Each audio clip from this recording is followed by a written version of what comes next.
श्रावण के महीने की पंचमी कौन सी तिथि? पंचमी। चाहे वो शुक्ल पक्ष की हो चाहे वो कृष्ण पक्ष की। चढ़ाते हो आप लोग पंचमी के दिन, चाहे नाग पंचमी हो, चाहे श्रावण महीने की शुक्ल पक्ष की, चाहे कृष्ण पक्ष की पंचमी हो।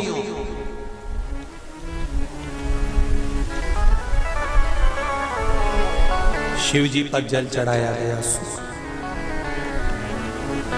और समझ लो अच्छे से, श्रावण महीने की पंचमी के दिन देवाधिदेव महादेव पर चढ़ाई गई शमी पत्र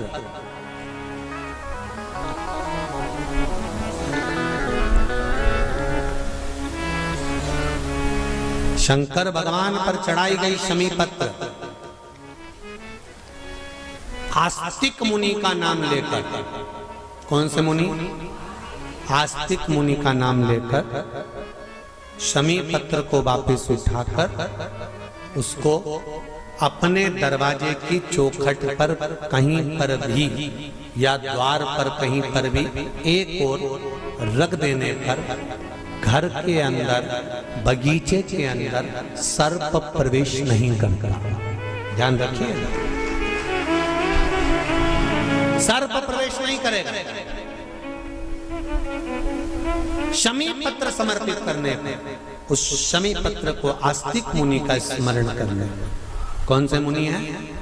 आस्तिक मुनि का स्मरण करने पर भीतर घर के अंदर बगीचे में सर्प भी प्रवेश नहीं। उस शमी पत्र में जया, विषहरा, शामली वारी, दौतली और देव, ये पांचों कन्याओं का भाव प्रकट हो जाता है और वो कन्याएं हमारे घर के द्वार की रक्षा करती हैं। तुम्हारे घर की बहन बेटी क्या करती है?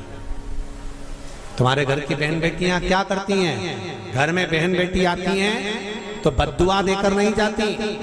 घर में कन्याएं रहती हैं, बद्दुआ नहीं देती।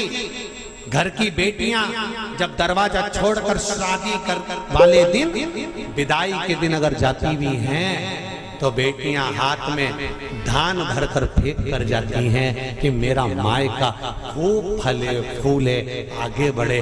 छापे लगाकर चली जाती हैं कि हमने हमारी जीवन की सारी दौलत, जीवन का सारा सुख अपने मायके में दे दिया है। वो बेटियां होती हैं। तो जया, विषहरा, शामली बारी, दौतली, देव, ये उस घर में निवास करती हैं जिससे ये घर में हम रक्षा कर सकते, रक्षा कर सकते। श्रावण के महीने की पंचमी कौन सी तिथि? पंचमी। चाहे वो शुक्ल पक्ष की हो चाहे वो कृष्ण पक्ष की। श्रावण महीने की पंचमी के दिन शंकर भगवान पर जिस जिस परिवार के व्यक्ति का कांवड़ जल हमने बताया है आपको, जरूरी नहीं है कि डंडा बांधकर 2 कावड़ के जल के लोटे लेकर जाओ, आप अपने हाथ में भी 2 पात्र लेकर जा सकते हैं। पंचमी तिथि के दिन हाथ में 2 लोटे जल के, 2 कलश जल के जब हम शंकर भगवान को चढ़ाते हैं तो ऊपर जो कमंडल होता है शिव जी के ऊपर जलधारी होती है, जिसमें जया, विषहरा, शामली बारी, दौतली और देव, शंकर भगवान की 5 बेटियां जिसमें विराजमान होती हैं। जब हम जल समर्पित करते हैं, हमारे पीढ़ी में, परिवार में अगर कोई अधोगति में मर गया होता है, कुंवारी अवस्था में चले गया होता है, गर्भ में मर गया होता है, गर्भ के बाहर निकलकर भी अगर कुंवारी अवस्था में चले गया होता है, तो श्रावण महीने की दोनों पंचमी पर परिवार का अगर कोई एक व्यक्ति भी जल चढ़ा देता है शंकर भगवान पर, तो सर्प की योनि में नहीं पड़ता, जीव मुक्त हो जाता, प्रेत योनि में सर्प की योनि से मुक्त हो जाता।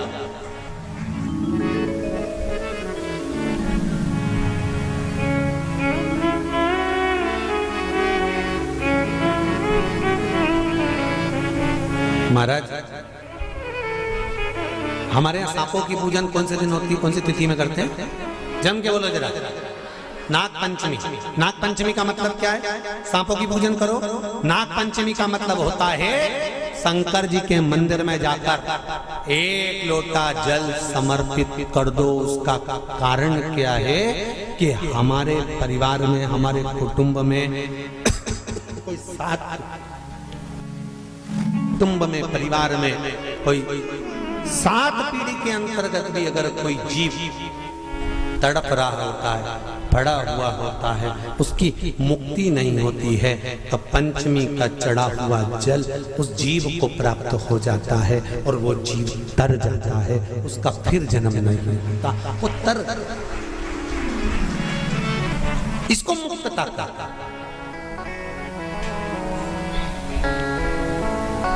इसको मोक्ष कहता है।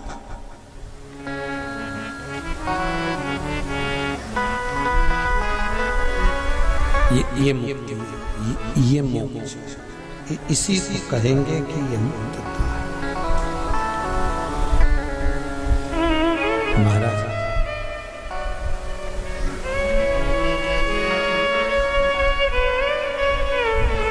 चढ़ाते हो आप लोग पंचमी के दिन, चाहे नाग पंचमी हो, चाहे श्रावण महीने की शुक्ल पक्ष की, चाहे कृष्ण पक्ष की पंचमी हो,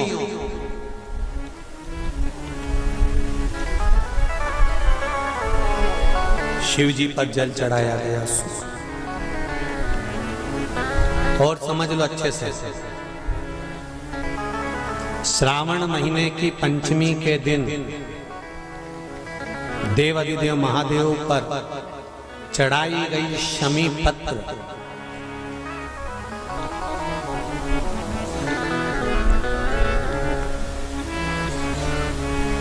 शंकर भगवान पर चढ़ाई गई शमी पत्र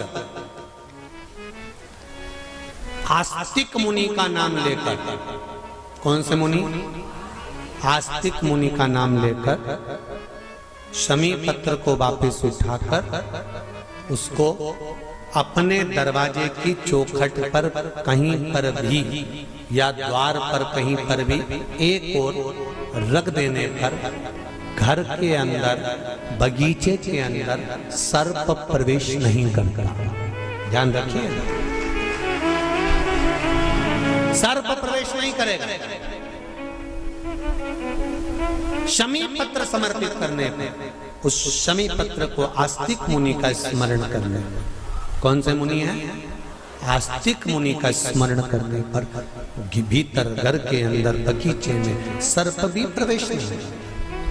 उस शमी पत्र में जया, विषहरा, शामली वारी, दौतली और देव, ये 5 कन्याओं का भाव प्रकट हो जाता है और वो कन्याएं हमारे घर के द्वार की रक्षा करती हैं।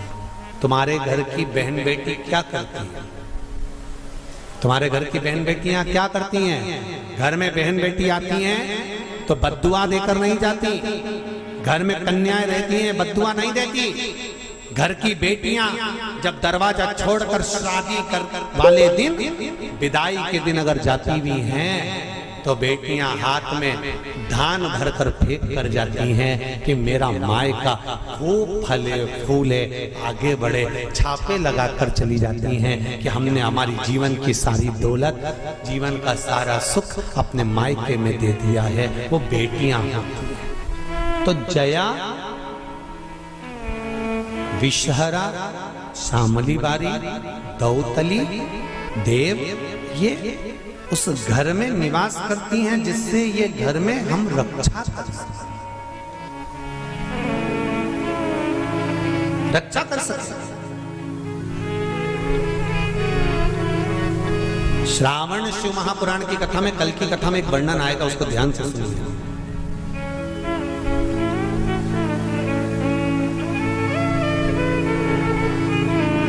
उदर, पेट, सारी बीमारियों का केंद्र बिंदु है। सारी बीमारियों का केंद्र बिंदु हमारा उदर।